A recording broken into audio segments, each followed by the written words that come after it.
What's up, guys? This is Josh from Bison Blueprint, and today I want to give you the exact research strategy I use to find stocks to grow my investing account 600% in 2025. These are proven results, it's proven to work, and I'm going to give you the shortcut and the secret today. So I did this by copying some of the world's best investors like Warren Buffett, Ken Griffin, Jim Simons, Michael Burry, David Tepper. These are guys that everybody recognizes if you know anything about investing. I did this without day trading, so it's something that you can do too, even if you have a 9 to 5, even if you can't sit in front of the computer screen like I do. This is simple for a casual investor. And it's important because right now, the 13 Fs are due to the SEC for the previous quarter. So this is one of the best times to adjust your portfolio and copy what the biggest names in investing are doing. And if you stick around, I'm going to give you 4 names at the end of this video that you can invest in right now that will completely change your investing returns for next year. But first, let's talk about why hedge funds crush the market and why they do better than the typical retail investor. So these hedge funds, as you can imagine, are spending trillions of dollars bringing in the best people, the best technology, PhDs. They're building math models. They've back tested everything. In fact, this year they did 35% returns. The S&P had a pretty volatile year, up, then down, then way up. Overall returned about 15% so far. What I found interesting is that a lot of the times these hedge fund guys are doing the opposite of what they're telling you on TV. So it's always good to go look at their actions over their words. So let's jump into dataroma.com a little bit, and I'll show you the site in a second. But Dataroma is a free site that aggregates all these 13 Fs from the top managers. So they're submitted to the SEC. Dataroma scrapes that data and displays it for you. And as we talked about, the 13F is required for investors. So let's hop into the site here and give you a look at what it looks like. The site has a ton of ads on it, so be patient with that. But when we look at the front page here, you'll notice the most recent updates. So a couple that were filed this morning and earlier this week. So I think they're due by tomorrow. So we'll see a flurry of them coming in here. But some pretty cool stats here. Most owned stocks. This is basically just the Mag 7. It's top stocks by percentage. Basically the same, Mag 7. Some big bets. So people that have really concentrated portfolios in a few names, which is a unique approach. Here's one of the best features here. The top 10 buys in the last quarter, just to note that we have 1 day left to the deadline. So about half of the filings are in so far. You're going to notice some good opportunities on here like United Health, Fiserv, Baxter, Adobe, International Flavors. And then same thing here by percentage of portfolio. Got some cool names here like Transocean, Whirlpool, and a couple of the same names are repeating here. Same stuff here, just for the last 2 quarters instead of the last one. And then here looking at holdings within some of these portfolios where a top manager has a really concentrated position here, and it's also near its 52-week low. So when we think about buying low, selling high, these might be a great place to start doing some technical analysis. We're going to hop into that in just a second. So I want to show you a sample super investor. One of my favorites, David Tepper. Guy has kind of a day trading background. He manages $7.3 billion. This was just filed. And so important to note that this was as of September 30th. So the data is delayed. It's not like a real-time thing. So always keep that in mind. So when we look at this profile here, couple things to note. It's always organized by the value. So has $1.1 billion in Alibaba, has a buy price of $178, current price of $159. So you get the idea. And here he sold about 8% of his Alibaba stock within the last quarter from the past 90 days. So let's take a look at the activities tab here. So we've got some of the biggest changes within the quarter, and these are sorted by kind of the biggest actions. So here, he added a ton of Whirlpool stock, added a ton of Goodyear tire stock, ton of Qualcomm, Mohawk Industries. And when we scroll to the bottom, sold out completely of his KE Holdings, sold out of Oracle, sold out of Intel, really reduced United Health. So you get the idea. This is gives you an idea of what they're buying and selling. So I want to talk about some of the limitations here as we look over on the Google Sheet. Hedge funds surprisingly make really bad buys. People want to think that these guys are invincible. They're definitely not. They are making purchases both of bad stocks, bad companies, and they're also making purchases at a bad price. And we'll show you a couple examples of that later. But they're not always getting the best price. There's some limitations when you're buying that much stock. It's hard to just buy it at support and call it good like we can. When you're buying $1.1 billion, you have to do it in a different way than we would. Another reason for this is hedge funds have to answer their shareholders, and they want to know stuff like, what's the narrative? So a lot of people aren't familiar with technical analysis. So if you just say, hey, I'm buying Whirlpool because it's at support, the money is not going to flow into your fund. People don't understand that. They want to say, hey, are you buying AI stuff? And if you're not buying AI stuff, I'm going to go put my money elsewhere. And at this point today, that investment, that bubble, it might have popped, maybe not, but the upside's limited. But the retail investor is still thinking like, I want to be in AI, while Wall Street is quietly rotating. So that's another limitation to know that these guys still make like really stupid decisions sometimes. There's also a 45-day lag on this.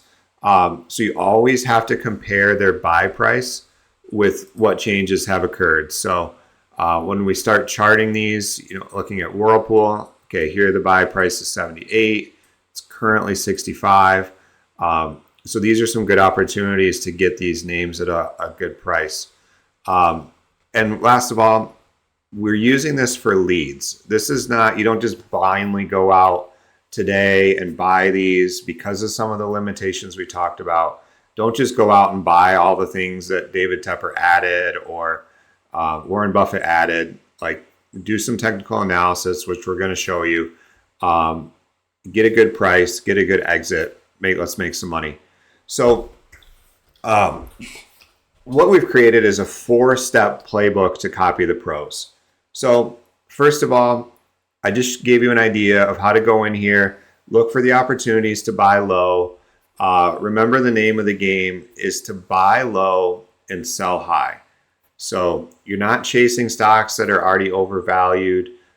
You want to buy when the price is low. You got to step into that opportunity with confidence and ride that wave up.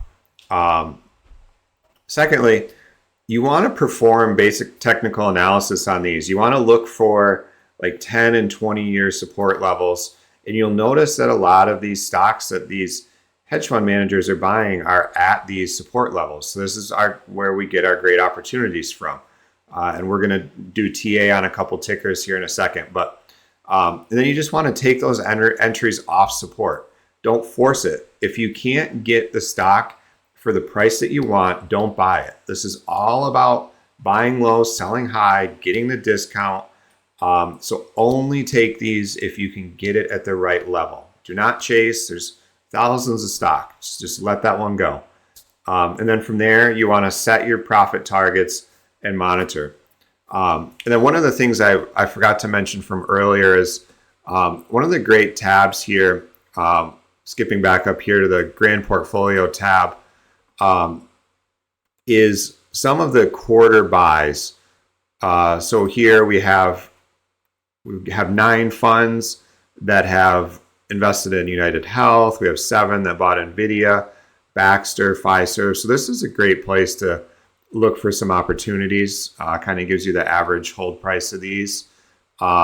Same thing with quarter sells. So if you're looking on what maybe you should trim, here's some great ideas. It's basically the Mag 7, which I've been saying all summer, all fall, like this bubble is about to burst. So as these guys are telling you to buy these stocks, they're also selling them, some of the big names here. And then the sector stats is really cool. So if you look at the quarter buys, the most buys are coming in healthcare and financials, then technology, industrials. So we're seeing kind of a movement there, a rotation. Same thing with quarter sells. Still a lot of financials, a lot of technology, a lot of healthcare. So a lot of in and out in those areas. So let's go back to David Tepper's 13F, and let's take a look at some of the names on here and go into Thinkorswim and actually chart these. So WHR, this is one that I actually have had on my watch list for quite a while. And I was kind of surprised actually to see this included in David Tepper's 13F. There's an obvious rotation into like American industrials going on. So you'll notice that David Tepper bought this at about $78. So like right about here. So we're sitting right now, right about the COVID low. And that's a key level that we want to chart. It also was kind of the jump off point here. So this is a great spot to start dipping your toe. And you can get this about, I think it was 16% cheaper than what David Tepper got it at. There's a chance that this can go all the way down to its 20-year low at $19. But this is a great spot to take a stab at this at the $60 level. We do have a trend line here. So maybe we see a dip into this 50-45 level. So again, be patient, set reminders, maybe take a nibble at it here and build a full position here. You know, that's where you can just start applying your own strategy. But Whirlpool is a interesting name here. So let's hop back. We've got Pfizer. This is one that's been absolutely destroyed. There's a lot going on my chart here because it's something I've been tracking.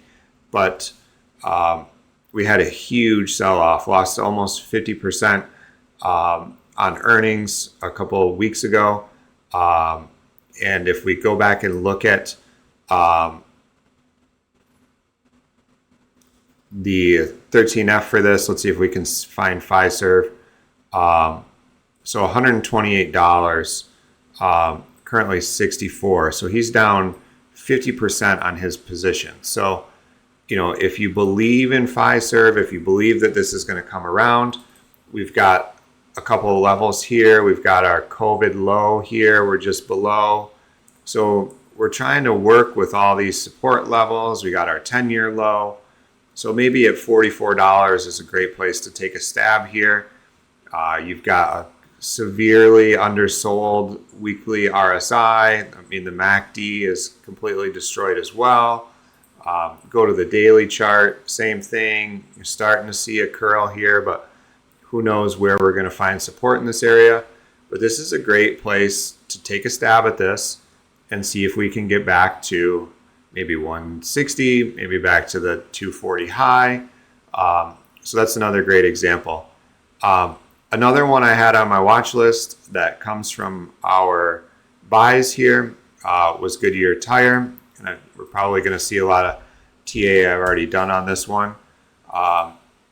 So same thing here with Goodyear Tire. They're buying low at support. So when we look at Here's our COVID low, was looks like about $4.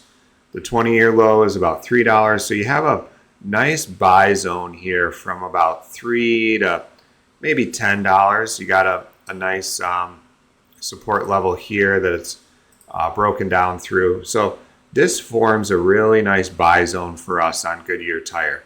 Now the narrative's not there. You have to step into these trades and know that the narrative will emerge down the road. So this is another one that I really like. The third one that we saw was Mohawk. So going through this and just doing some quick TA on it here. We've got an all-time low at $17 here. We've got a COVID low here at $56. This was kind of the jump off point. And then we've come down here. So somewhere in this area is going to be a really good spot for you to add to Mohawk Industries. So we're starting to see this industrial trend starting to play out. We've got trend line here. So if I were you, I would be adding this, at $60 to $75. So let's take a look at one final one, American Airlines. This is something that I hadn't charted until this morning when I was doing research for this video. But here we got an $8 support level, and we're kind of hanging around down there right now. Now your brain's automatically going to say there's no airline narrative. Like, I want to buy NVIDIA, but you have to follow the money. You have to jump into these opportunities and buy down here, $8 to $10. Sit on this for a few years, and then you're going to be looking for targets like $30. We have some resistance here. $45. We have some resistance. $60 all-time high. So you can triple your money, 4x your money, and 5x your money if you're buying these at the $10 level. So this is a really great strategy that I've used. It's one of the best ways I find leads. It's a really great way for me to get some kind of external validation for what I'm doing. But then again, when we look at some of the mistakes that these guys make, he was adding NVIDIA here, and this is obviously an ugly chart because I've been doing a bunch of TA on this, but if you're adding NVIDIA here, when we've got, an RSI divergence, we've got a MACD divergence, when we go to the monthly chart, we're going to see that, look at this. This is just not where you want to buy. Like, this is a selling point. You don't have to short it, but this is definitely giving me signs of profit taking. So these guys do make bad decisions. So go ahead, get leads from here, do your own research, make your own decisions. But this is one of the best tools that I've found to generate leads. So good luck out there. If you want to check us out, social media accounts are going to be listed down below. We look forward to having you follow along with our journey.